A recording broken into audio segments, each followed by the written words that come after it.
જો રસોઈ થઈ રહી છે અને સરસ મજાનો નર્મદાનો કાંઠો છે.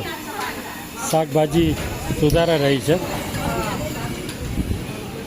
આ તમે જુઓ નર્મદા.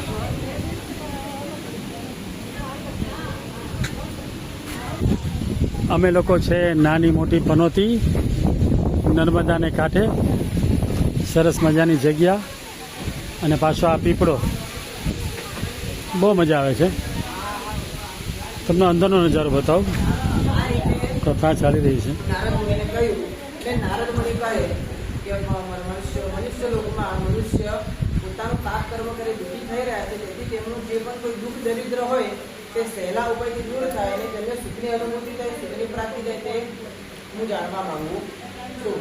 જેવું ભગવાન નારાયણે આવું સાંભળ્યું તો તે અતિ હર્ષમાં અને અતિ પ્રસન્ન થઈને બોલ્યા કે નારદ મુનિ કે મનુષ્ય પર તમારો આ કલ્યાણ કરવાની ભાવના મને અતિ પ્રિય લાગી અને મારી સાથે સ્નેહ હોવાથી તમે હમણાં તમે થોડું મને સાવધાન થઈને સાંભળો કે ભગવાન સત્યનારાયણ દેવનું વ્રત કે જે પણ કોઈ ઉત્તમ પ્રકારની મનુષ્ય પડે તેને તત્કાળ સુધી અનુભૂતિ થાય કે તેના જે પણ કોઈ દરિદ્ર હોય તો તત્કાળ નાશ પામે છે. આટલું બોલ્યા અને ફરી નારદ મુનિ પૂછે કે પ્રભુ આ વ્રત કીધું પણ વ્રતનું વિધાન શું, કે આ વ્રત કઈ રીતે કરવું, કયા દિવસે કરવું, તેને સંપૂર્ણ મને વિધાન કરો.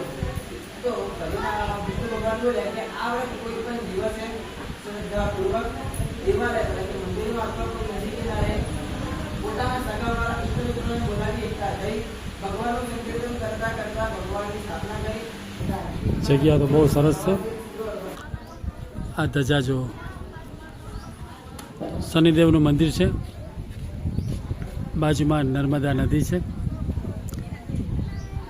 સાવધાની એ રાખવાની છે કે નીચે તમે જ્યારે નાહવા માટે જાઓ તો મગરોનું ધ્યાન રાખવાનું છે, કારણ કે આ જગ્યામાં થોડા મગરો છે. અહીંયા તમને કાળભૈરવ મંદિર પણ જોવા મળશે અને સરસ મજાનું આ એક મકાન છે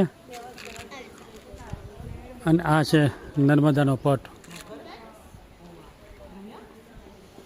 તમે અહીંથી નીચે જઈને નર્મદામાં નાહી શકો છો. અને આ પટ આવ્યો છે રાજપીપળાથી લઈને ગુરુરેશ્વર વચ્ચેનો. સામેની સાઈડ જશો તો તમને તિલકવાડા આવશે. તો જય નર્મદે અહીં ખાસ આવજો.